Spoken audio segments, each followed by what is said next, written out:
Assalomu alaykum hurmatli talabalar. Endi navbatdagi hisoblash grafik ishini tushuntirishni boshlayman. Bu hisoblash grafik ishining mavzusi sistema kinetik energiyasi o'zgarishi haqidagi teoremani mexanik sistemaga tatbiq etish. Masalan, 35-variant misolida ko'rib chiqamiz. Mana bu variantning chizmasi berilgan. Berilganlari, kattaliklari berilgan bo'lsin. Men vaqtni olmasligi uchun bularni yozib tayyorlab qo'yganman. Demak, bu masalani ishlashni boshlaymiz. Yozamiz: yechish.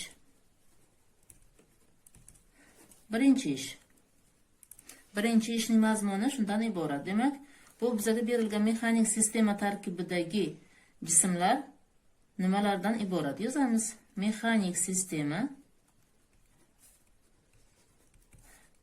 quyidagi jismlardan iborat. Demak, birinchi jism bu. İlgarilanma harakatlanuvchi yuk. Yozamiz: ilgarilanma harakatlanuvchi yuk.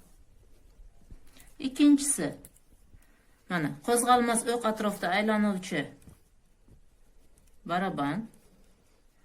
Qo'zg'almas o'q atrofida aylanuvchi baraban. Va uchinchi jism tekis parallel harakatlanuvchi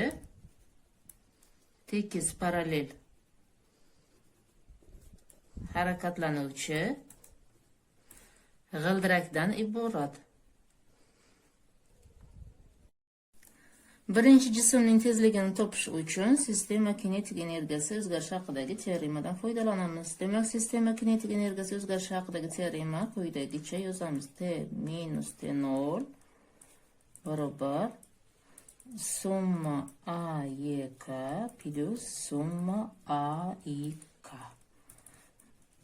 Demak, bu yerda T sistemaning oxirgi kinetik energiyasi, T0 sistemaning boshlang'ich kinetik energiyasi, AE sistemaga ta'sir etayotgan tashqi kuchlarning bajargan ishlari yig'indisi, AI sistemaga ta'sir etayotgan ichki kuchlarning bajargan ishlari yig'indisi.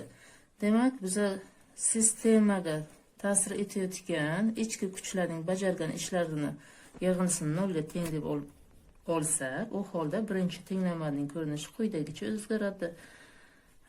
Va bu yerda yana qo'shimcha ravishda yozishimiz mumkin. Sistema dastlabki holatda tinch holatda bo'ladi. Shuning uchun uning kinetik energiyasini T0 ni 0 ham deb olamiz va birinchi tenglamani quyidagi ko'rinishga yozamiz: T barobar summa AEK. Mana bu ikkinchi tenglama. Xo'sh, ikkinchi ish yozamiz.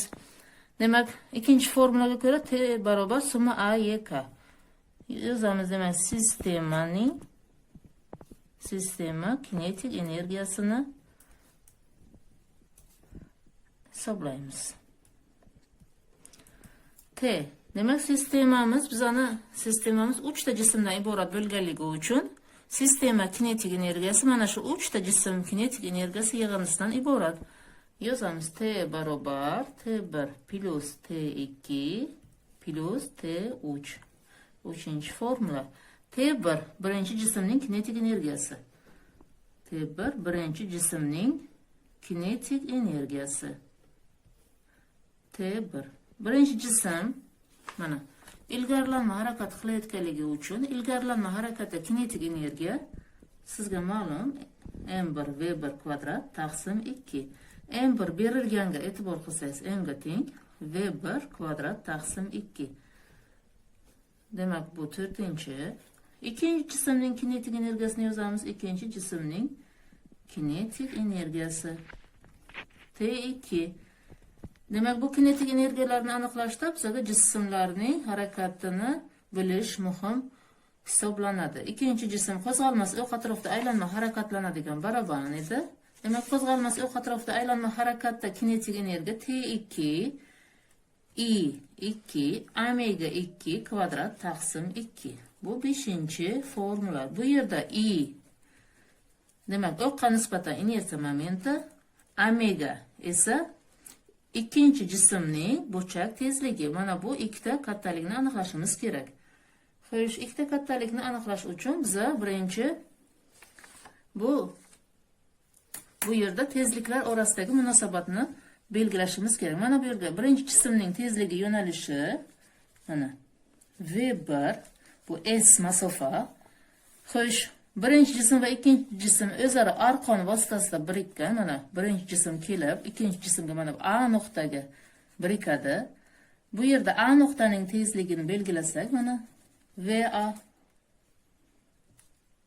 radiusga perpendikulyar qilib, mana shu yerda omegani yo'nalishini mana VA ni yo'nalishi bo'yicha omega 2 ni yo'nalishi kelib chiqadi. Demak, bu yerda yozishimiz mumkin bizaga VA teng V1. Bu yerdan omega 2 ni aniqlash oson. Omega 2 yoki VA barobar V1 teng omega 2 ko'paytirilgan R2. Bu yerdan omega 2 ni topsak V1 taqsim R2 ga teng. Mana bu 6-chi formula hisoblanadi. Endi I2 ni aniqlaymiz. I2 o'qqa nisbatan inersiya momenti formulasi yozamiz. M2 R2 kvadrat taqsim 2 ga teng. Demak, bizga M2 berilgan. M taqsim 2 ga teng. Birdaniga yozamiz. Mana M taqsim 2 R2 kvadrat. Bu ham teng M R2 kvadrat taqsim 4. Bu 7-chi formula hisoblanadi. 6-chi va 7-chi formulalarni 5-chi formulaga qo'yib T2 ni aniqlab yozishimiz mumkin. T2 barobar I2 mana kasr chizig'ini yozsak, I2 M R2 kvadrat taqsim 4 formuladagi 2 ko'paytirilgan omega 2 kvadrat V1 kvadrat taqsim R2 kvadrat. R2lar qisqarib ketsa bizga qoladi M V1 kvadrat taqsim 8. Mana bu bizga bo'ladi 8-chi formula. Endi yozamiz 3-chi jismning kinetik energiyasini aniqlaymiz. 3-chi jism teks parallel harakatlanganligi uchun uning kinetik energiyasi mana teks parallel harakat bu ilgarilanma harakat va aylanma, ya'ni qo'zg'almas o'q atrofida aylanma harakat yig'indisidan iborat. Shundan foydalanib teks parallel uchun kinetik energiya formulasini yozamiz. Demak, T3 barobar M3 Vc kvadrat taqsim 2 plus bu kinetik energiya ilgarilanma harakatga taalluqli. Ikkinchi qo'zg'almas o'q atrofida aylanma harakat uchun kinetik energiya formulasi, demak, IC omega 3 kvadrat taqsim 2. Mana bu 9-chi. Demak, bu yerda bizga nima? Qaysi kataloglar noaniq? Vc noaniq, IC va omega 3 noaniq. Mana shu kattaliklarni topish talab etiladi. Demak, 3-chi jismga tegishli bo'lgan mana bu C nuqta. C nuqtaning tezlik yo'nalishi mana shu ip orqali ip bo'ylab yo'nalgan bo'ladi mana Vc. Demak, ip bo'ylab kelib ikkinchi jismning mana bu ichki aylanasiga yopishgan bo'ladi. Mana bu yerda, demak, bu yerda bu nuqtani B deb olsak, VB bu yerda, demak, tezliklar oniy markazdan foydalanib bu tezlikni aniqlashimiz mumkin. Demak, yozamiz bu yerda mana ikkinchi jismda hosil bo'lgan tezlikni chizamiz. Bu VA tezligi edi. Bunisi VB tezlik, mana bu o'q. Demak, tezliklar oniy markazi. Bu kichkina R2, mana bunisi esa katta R2 bo'lsa, bu yerda nisbatni topsak, VA taqsim R2 oniy markazgacha bo'lgan masofa uchburchaklar o'xshashligidan foydalanib yozsak, VB taqsim kichkina R2. Demak, bizga VB kerak edi. VB ni topsak, demak, VA ko'paytirilgan R2 taqsim katta R2. Kichkina R2 bizga berilgan, mana R2 taqsim 2. Va biz dastlab VA ni V1 ga teng deb olgan edik. Yozamiz V1 ko'paytirilgan. Demak, mana bu kichkina R2. Mana R2 taqsim 2 ga teng edi. Mana bu R2. Bular qisqarib ketsa V1 taqsim 2 ga teng. Xo'sh, mana bu Chizmamizga e'tibor qaratsak, mana VS VB ga tengligini ko'ramiz. Demak, VS VB ga teng bo'lsa, VC ni V1 orqali ifodamiz, demak V1 taqsim 2 ga teng bo'lar ekan. Bu bizga 10-formula hisoblanadi. Mana shu chizmaga yana e'tiborimizni qaratamiz. Mana bu yerda mana oniy markaz g'ildirakni tekislik bilan tegib turgan nuqtasi oniy markaz hisoblanadi. Bu yerda omega yo'nalishi omega 3 ni yo'naltirsak, shu yerdan omega 3 ni topishimiz mumkin. Demak, omega 3 nimaga teng? Mana VC barobar omega 3 ko'paytirilgan R3 ga teng. Bu yerdan omega 3 ni topsak, VC taqsim R3. VC bizga V1 taqsim 2 ga teng edi. Demak, yozamiz. V1 taqsim 2 R3 ga teng. Bu bizga bo'ladi 11-formula. Endi navbatdagi kattalik IC. IC teng M3 R3 kvadrat taqsim 2 ga teng. M3 bizga berilgan 1 taqsim 3M, mana 3, formuladagi 2 R3 kvadrat teng M R3 kvadrat taqsim 6. Bu 12-chi. Endi 12, 11, 10-chi formulalarni 9-formulaga qo'yib yozamiz. T barobar M3 formulada mana e'tiboringizni qarating. M3 VC kvadrat bo'lsa, M3 bizga M taqsim 3 ga teng. VC V1 taqsim 2 ga teng bo'ldi. Buni kvadrati, mana kvadratini yozamiz. Demak, 2 ning kvadrati va formuladagi 2 plus IC M R3 kvadrat taqsim 6 omega 3 kvadrat V1 kvadrat, demak 2 R3 ning kvadrati va formuladagi mana bu 2. Bu bizga bo'ladi. Demak T3 natijasi hisob kitob qilib chiqsak arifmetikasini 3M V1 kvadrat taqsim 48 ga teng. Mana bu bo'ladi bizga 13-formula. Umumiy sistemaning kinetik energiyasini hisoblaymiz. Mana T barobar T1 plus T2 plus T3 edi. T1 bizga hisoblashimiz natijasida M V1 kvadrat taqsim 2 plus T2 M V1 kvadrat taqsim 8 ga teng plus 3 M V1 kvadrat taqsim 48 ga teng. Demak, bularni umumiy natijasi bu 24 ta, bunisiga 6 ta bo'lsa 24 6 33 M V1 kvadrat taqsim 48 ga teng ekan. Bu bo'ladi bizga. Buni yana 33 ni 48 ikkalasi buni qisqartirib yozishimiz ham mumkin. Mana 3 ga qisqarar ekan.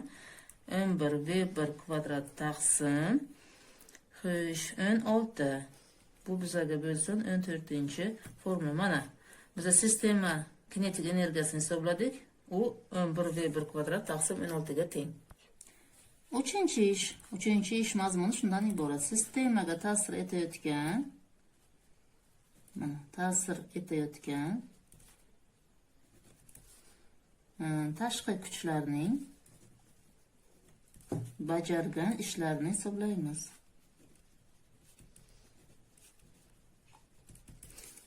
Demak, summa A, Y, K ni hisoblashimiz kerak. Demak, biz sistemamizga qanday kuchlar ta'sir etadi? Mana aniqlab olamiz, chizmada belgilaymiz. Birinchi jismga ta'sir etadi og'irlik kuchi P1, N1 va harakatga teskari bo'lgan ishqalanish kuchi F1 ishqalanish. Ikkinchi jismga ta'sir etadi og'irlik kuchi va reaksiya kuchlarini qo'yishimiz mumkin. Y2, X2. Uchinchi jismga ta'sir etadi P3, N3 va F3 ishqalanish va dumalashdagi ishqalanish kuchi M3. Barcha kuchlarni chizmada ifodaladik. Mana shularni yozamiz. Summa A, Y, K. Demak, A P1 plus A N1 plus A F1 ishqalanish plus AP2 plus AX2 plus AY2 plus AP3 plus AN3 plus AF3 ishqalanish plus AM3. Mana shu tezliklarni topamiz. Demak, birinchi jismga tegishli bo'lgan kuchlarning bajargan ishlarini aniqlaymiz. Birinchi jismga ta'sir etadi P1, N1, F1. A P1 nimaga teng? Demak, A P1 P1 ko'paytirilgan H1 ga teng. Bu ham M1 J S sinus alfa ga teng. Mana qayerdan kelib chiqdi? Bizning jismimiz birinchi jism mana shunday S edi, H bu yerda esa alfa. Bu yerdan biz H ni topdik. H teng yozdik S ko'paytirilgan sinus alfaga teng deb oldik, belgilash kiritib oldik. Buni biz formulaga qo'yib hisobladik. M1 bizga M ga teng, S 2 ga teng, sinus alfamiz esa bizga berilgan 45 gradusga teng. Bu natijalarni hisoblab chiqamiz va buning natijasi 14 M ga teng. Endi N1 kuchining bajargan ishini yozamiz. A N1 0 ga teng. Bu kuch ish bajarmaydi. Endi F1 ishqalanish kuchining bajargan ishini hisoblaymiz. Bu kuch manfiy ish bajaradi. Minus F1 ishqalanish ko'paytirilgan S. Bizga ma'lumki, ishqalanish kuchi mana bu ishqalanish koeffitsiyenti ko'paytirilgan N ga teng. Bu bizani masalamizda ishqalanish kuchi va N, mana masalan P, bular demak o'zaro qiya tekislikda hosil bo'layapti. Tekislikda harakatlanayotgan jismga qo'yilgan kuchlar hisoblanadi. Ishqalanish kuchini biza demak mana F va N ko'paytmasi yozganimizda bu yerda N ni P orqali ifodalashimiz kerak. Demak, ya'ni yozamizki F ko'paytirilgan P1 ko'paytirilgan kosinus alfa.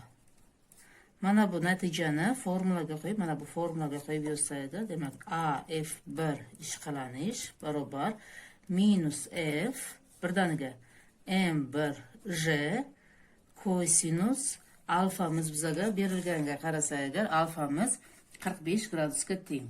Demak 45 gradus ko'paytirilgan demak S qiymatlarini o'rniga qo'yib yozsak agar F bizga berilgan 0,1, M J ni 10, kosinus 45 gradus ildizi 2 taqsim 2 ko'paytirilgan 2. Buning natijasi bizga kelib chiqadi minus 1,4 M. Endi ikkinchi jismga ta'sir etayotgan kuchlarning bajargan ishlarini hisoblasak. Demak, ikkinchi jismga ta'sir etayotgan kuchlar AP2 bu ish bajarmaydi. 0 ga teng, AX2 ham 0 ga teng, AY2 ham 0 ga teng.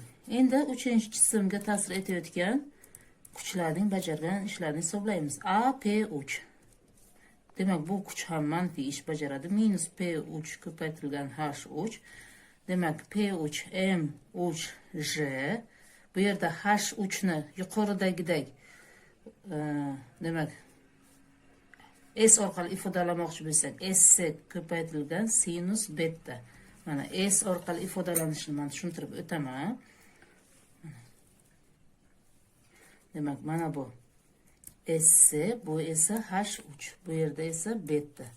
Demak, bu yerda H3 nimaga teng bo'lib qoldi? S ko'paytirilgan sinus beta. S ni S bilan ifodalash uchun biz yuqorida VS ni V1 orqali ifodalagan edik. VS ni V1 orqali ifodalaganimizda V1 taqsim 2 bo'lganidan S barobar S taqsim 2 ga teng bo'lib qoladi.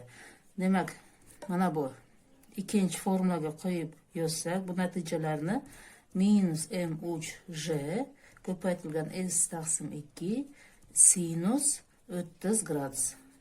Demak, qiymatlarni qo'yib yozsak, mana 2 taqsim 2 ko'paytirilgan 1 taqsim 2. Demak, bu natijasi 1,67 M ga teng. AN3 teng 0, AF3 ishqalanish teng 0'ga teng. AM3 ni hisoblasak, demak bu dumalash ishqalanish degani, demak dumalash ishqalanish kuchining bajargan ishi minus M3 ko'paytirilgan fi 3. Demak buni biza 3-formula deb olsak, mana bu yerda M3 dumalash ishqalanish kuchi bu teta ko'paytirilgan N3 ga teng. N ni bu yerda demak og'irlik kuchi P3 bilan ifodalasak, teta P3 ko'paytirilgan kosinus betaga teng. Xo'sh, kosinus betaga teng. Mana bu aniqlashtirib oldik. Bu yerda yana fi 3 bu o'sha katok. Mana markazini S bilan belgiladik. Buni aylanishda mana bu demak bosib o'tgan yo'li S bo'lsa, radiusi R3 fi mana bu yerda fi 3 burilish burchagi. Burilish burchagi fi 3 S taqsim R3 ga teng. Demak S ni biza S taqsim 2 deb olgan edik. O'rniga qo'yib bo'lsak, demak S taqsim 2 R3 ga tengligi kelib chiqadi. Bu formulalarni mana 4-formulalarni 3-ga qo'yib yozsak, bizaga AM3 ni hisoblaymiz. Minus teta birdaniga M3J kosinus beta ko'paytirilgan S taqsim 2 R3 ga tengligini mana yozamiz. Qiymatlarni o'rniga qo'yib yozsak, minus 0.2 M taqsim 3 ko'paytirilgan 10 ko'paytirilgan kosinus 30 gradusga teng va ko'paytirilgan S 2 ga teng. 2 bu yerda R3 berilgan 30. Bu natijasi minus 0.02 M ga teng. Endi mana summa AYK ni hisoblaymiz. Ya'ni barcha tashqi kuchlarning bajargan ishlarini yig'indisini hisoblaymiz. Birinchisi AP1 14 M ga teng, minus 1.4 M minus 1.67 M minus mana bu kuch esa mana minus 0.02 M ga teng. Bu natijasi 10.91 M ga teng. To'rtinchi ish demak, to'rtinchi ish biza Weberni topamiz. Yuqorida demak birinchi ishga e'tibor qilsak, mana T barobar summa A Y K edi. T umumiy T yig'indisi 11 M Weber kvadrat taqsim 16, A Y K esa 10.91 M. Bu yerda M'lar qisqarib ketsa, Weber bizaga kelib chiqadi 4 metr sekundga teng. Demak, mana masalamiz tugadi.